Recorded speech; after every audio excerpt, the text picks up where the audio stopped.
Rob Wagner. I'm the Director of Political and Legislative Affairs for the American Federation of Teachers here in Oregon.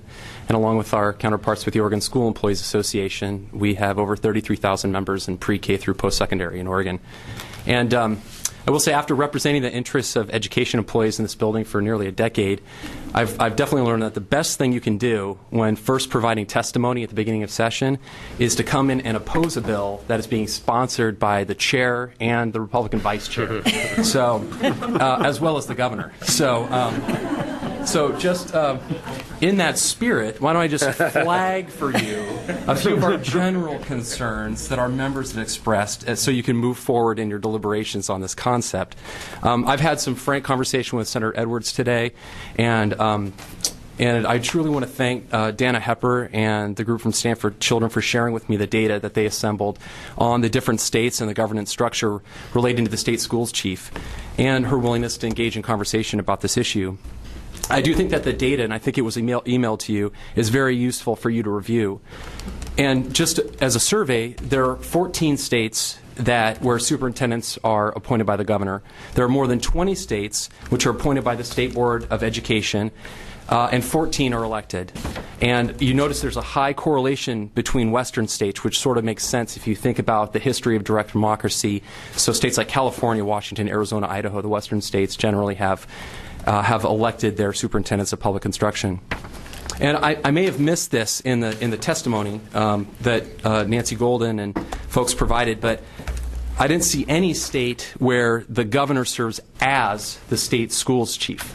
So there's an appointment process for that, but that's really what Senate Bill 552 does. The governor serves as the superintendent of public instruction, then appoints the deputy, and I think it's an important distinction to make. Further, I think it's important to note that there's no correlation that I could find between states, their governance model on this front, and the performance of any schools or any metric that you can find nationally. So I think it's important to note that. In terms of alignment and some of the conversations around innovation that we've heard race to the top, I think it's important to note that states like California, Georgia, Arizona, North Carolina, who are all finalists for the Race to the Top funds, have elected superintendents of public instruction. So, and we heard some good dialogue from Senator Bonamici and Senator Haas around the problems that this bill is trying to solve. So shifting your attention to the policy concerns, it really is the federal government and this body that's responsible for setting the course and of policy.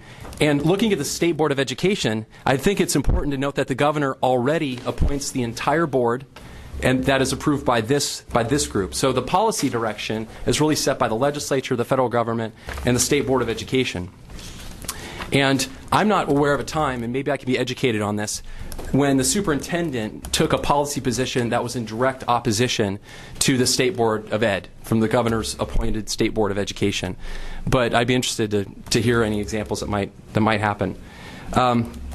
Regarding skill sets, if this bill is trying to address the skill set of the superintendent or the deputy superintendent, perhaps that conversation has merit, and we should have a conversation on that front. Also, regarding compensation, if this is about the pay and being able to attract the best and the brightest to the position, then let's have dialogue about the compensation for the superintendent and the ability to recruit people to run for the post. And while we're at it, why don't we address the compensation or the abysmal compensation for state legislators and what you receive for your services. An amendment. Yeah. And this is my last point. On the history. Mr. Chair, could we get my wife back in? On the history, I really think you can't divorce this conversation from the historical context. And I think it is important to note that similar measures to this have been asked of voters at least twice in our history. In 1961, the Legislative Assembly passed a law that would make the office appointed by the State Board of Education. The Oregon Supreme Court declared that unconstitutional in 1965, and in that same year, a governor by the name of Mark Hatfield, kind of a popular political politician in the annals of Oregon history, with a legislature of split composition, Democrat control in one chamber and Republican in the other, voters turned down that referendum to have a appointed state superintendent by a vote of 58% no. In 1979, a similar attempt was had under another popular governor named Vicatia and a legislature with Democratic majorities, and they sent to voters a very similar measure. This time, the vote was 74% in opposition. And I actually brought, and I can have this distributed, just the two-page voters pamphlet from 1980. It's interesting, there was only two arguments. Both of them were in opposition, one from the Women's Legislative Council and one from the Oregon PTA at that time. And our members feel that elections serve important purposes, whether for school boards, legislatures, or for the superintendent. The ability to talk to citizens of Oregon about their schools and other important issues are critical. So if this is a good idea for efficiency, and not to be too tongue-in-cheek here, but perhaps we should amend the bill so that the governor can appoint the state treasurer, the attorney general, and the other constitutionally elected statewide offices, so we can recruit top-shelf candidates for those posts too.